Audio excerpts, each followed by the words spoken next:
अस्सलाम वालेकुम and welcome back to my new vlog. दुआ करती हूँ अल्लाह ताला आप सबको खैर आफियत और शादो आबाद रखे। इस नेक दुआ के साथ आज का व्लॉग शुरू करते हैं।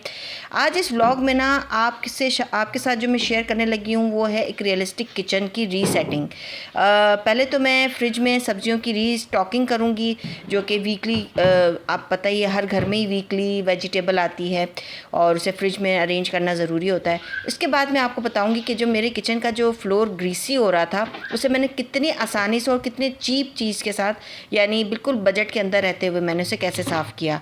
तो फिर उसके बाद हमने मज़ेदार फ्रूट भी खाया। तो चलें, सबसे पहले मैं आपको बताती हूँ कि मैंने सब्जियों की रीस्टॉकिंग कैसे की और कौन कौन सी सब्जियाँ मेरे लिए इस वक्त ज़रूरी थी जो लानी थी।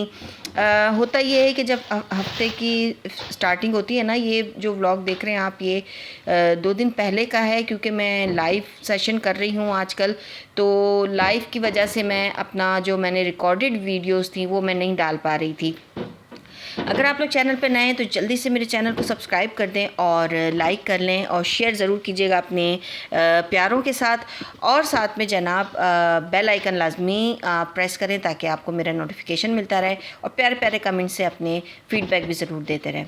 अच्छा, सबसे पहले मैं बात करती हूँ कि सब्ज़ी की जैसे ही हफ्ता शुरू होता है ना, मैं कोशिश करती हूँ कि फ़्रिज की दोबारा से सेटिंग कर लूँ ताकि सारी चीज़ें जो है ना वो साफ़ और मुनज़्ज़म हो।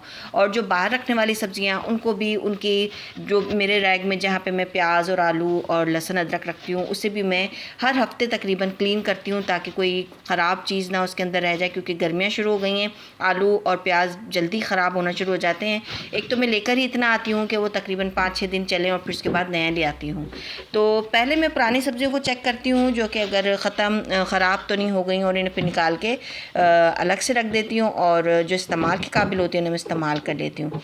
इस हफ्ते मैंने कुछ बजट फ्रेंडली सब्जियां ख़रीदी हैं, जिसमें मेरे पास आलू थे, ठीक है, पालक ली मैंने, और साथ में जो है ये सब्जियां क्योंकि बहुत ज़्यादा इस्तेमाल होती हैं, और साथ में मैंने थोड़े से फ्रूट लिए बच्चों के लिए, क्योंकि गर्मियों में फ़्रूट का इस्तेमाल बहुत ज़्यादा होना चाहिए। मैं तो कहती हूँ खाना कम खाएं, फ्रूट ज़्यादा खाएं, क्योंकि इस मौसम में आपकी बॉडी में बहुत ज़्यादा डिहाइड्रेशन के चांस होते हैं और जो है ना पेट वगैरह ख़राब होने का चांस होते हैं। तो फ्रूट खाते रहें ताकि आपके बॉडी में प्रॉपर फाइबर मिले और साथ में आपको जूसेस मिलते रहें। तो सारे बॉक्सेस मैंने जो फ्रिज के थे वो मैंने इसमें साइड्स पे सारी चीज़ें सब्जियां सेट कर ली थी, और दूध और दही लेकर आई थी। दूध और दही जो है मेरा हर दूसरे दिन ही आता है, ज़ाहिर है यहाँ पे फ्रेश दूध तो मिलता नहीं है, और फ्रूट भी मैंने जो है वो फ्रेश रूम में सेट कर दिए थे। अब बारी थी धनिया को संभालने की। धनिया और पुदीना, हरे पत्तों वाली सब्जियाँ जो हैं वो बहुत जल्दी ख़राब हो जाती हैं, लेकिन ये तरीका जो आप देख रहे हैं ना स्क्रीन पर, अगर आप इस तरीके से अपने धनिया पुदीना और हरे पत्तों वाली सब्जियों को रखेंगे ना तो आप यकीन करें ये आखिर तक आप इसे इस्तेमाल करेंगे बग़ैर ख़राब हुए। तो मैंने 2 गड्डियाँ मेरे पास धनिया की थी, तो मैंने उसे पानी इसलिए लगाया क्योंकि मैंने इसे टिश्यू पेपर में अच्छे से रैप किया था। और आपके पास अगर बॉक्सेस हैं, मेरे पास बॉक्सेस नहीं थे, तो आपके पास बॉक्सेस हैं तो आप बॉक्स में रखें, वो ज़्यादा सेफ़ रहेगा। लेकिन मैंने इसे शॉपर में रखा है, तो आप देखें 3 दिन हो गए और अभी तक मैं ये धनिया बिल्कुल वैसे ही साफ़ सुथरा इस्तेमाल कर रही हूँ और ये आखिर तक सही रहेगा। अच्छा, सुबह के नाश्ते के बर्तन मैंने धो लिए थे, तो अब बारी थी ना किचन का। एक तो किचन काउंटर भी ये साफ़ करने की, किचन का जो जहाँ पे स्टोव होता है मेरा, स्टोव को क्लीन करने की, और स्टोव के पीछे की जो दीवार होती है ना वो लाजमी रोज़ मैं साफ़ करती हूँ, क्योंकि वहाँ पे छींटे वगैरह लगते हैं और खाना पकाते हुए जो है कुछ ना कुछ ऑयल की डॉट्स आ जाते हैं इस तरह से, तो उनकी क्लीनिंग ज़रूर होती है। और ये वाला काम जो है ना ये तो मेरा रोज़ का है। ये आज एक दिन मैं इस तरह नहीं कि रोज़ मतलब हर दूसरे तीसरे दिन करूँ, स्टोव क्लीनिंग और इस तरह की क्लीनिंग जो है मैं ये तो रोज़ ही करती हूँ। हाँ, किचन का जो फ्लोर में आप आगे देखेंगे जो मैंने क्लीन किया है वो बड़े ही चीप प्रोडक्ट के साथ, मतलब मैंने कोई पैसा खर्च नहीं किया और ना ही मैंने कोई महंगी प्रोडक्ट ख़रीदी हैं इन चीज़ों को साफ़ करने की। एक तो टाइल्स हैं, ये जो वॉल की टाइल्स हैं ये तो बहुत आसानी से साफ़ हो जाती हैं, और ये जो स्टोव के नीचे वाली जो शेल्फ़ है ना ये भी बिल्कुल प्योर मार्बल की है, तो वो और एक ही पीस है। मसला ये होता है कि जो मेरी बाकी शेल्फ़ है ना दूसरी जो उस तरफ की, वो अलग अलग पीसीज में मार्बल लगा के बनाए हुए, जो कि बड़े मसला होता है मुझे साफ़ करने में। ये देखें आप, इसमें ना जॉइंट्स बहुत हैं, तो वो वाली मार्बल जो शेल्फ़ है वो बड़े जल्दी से और आसानी से साफ़ हो जाती है। अच्छा, अब मैं ना इसकी ग्रिल जो है ये मैं रोज़ नहीं साफ़ करती हूँ, ये दूसरे तीसरे दिन या कभी मुझे लगे कि रोज़ ही ज़रूरत है तो भी साफ़ कर लेती हूँ, लेकिन दूसरे तीसरे दिन मैं अच्छे से इनको क्लीन कर लेती हूँ। तो जो भी सालन वालन गिर जाता है या कोई चाय गिर जाती है, वो बल जाती है, तो इसके जो निशान पड़ते हैं ना वो बिल्कुल साफ़ सुथरी हो जाती हैं। ग्रिल बड़ी अच्छी हैं ये। तो मेरा जो ये जो डिश वॉशर है ना ये भी बहुत अच्छा है। आप यकीन करें मैं इससे वॉशरूम भी धोती हूँ, वॉशरूम की टाइल्स और टाइल्स को साफ़ करने के लिए बड़ा ही ज़बरदस्त है ये। तो मेरी कोशिश होती है कि मैं इस डिश वॉशर से ही ना सारा घर साफ़ कर लूँ, और वॉशरूम, किचन का फ्लोर, किचन की जो शेल्फ़ हैं, और ये मेरा सिंक है। अच्छा, इस सिंक पे जो लाइनें नज़र आ रही है ना, ये जब हम आए थे ना ये उस वक्त ही मौजूद थी, और हमसे पहले रहने वाले जो थे ना वो यहाँ पर पता नहीं उन्होंने कौन सा ऐसा लिक्विड यूज़ किया कि उसके ऊपर सारी लाइनें आ गई, वरना ये इतना घर पुराना इस्तेमाल शुदा नहीं, एक ही फैमिली हमसे पहले आके रही है यहाँ पर।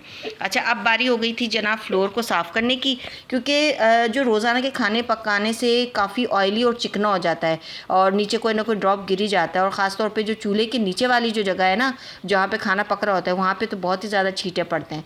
तो मैं पहले फ्लोर को ना मैंने अच्छी तरह से जो है इसके ऊपर पानी से इसको गीला किया, और इसके ऊपर मैंने फिर वही डिश वॉशर की लिक्विड को पानी में ऐड करके, जो डिश वॉशर था उसको पानी में थोड़ा सा ऐड करके उसका मटीरियल लिक्विड बनाकर उसको मैंने फ्लोर पे फैलाया, और अच्छे से ब्रश से जो है ना मैंने रगड़ लिया। अच्छा, ये वाली जो टाइल है ना ये बिल्कुल भी स्मूथ टाइल नहीं है, ये थोड़ी सी रफ़ टाइल्स हैं, क्योंकि ये किचन और वॉशरूम में मैंने यही टाइल्स लगी हुई हैं, और इसी तरह से लगनी चाहिए ताकि फिसलने का ख़तरा ना हो। ये बहुत अच्छा लगा मुझे इनका तरीका।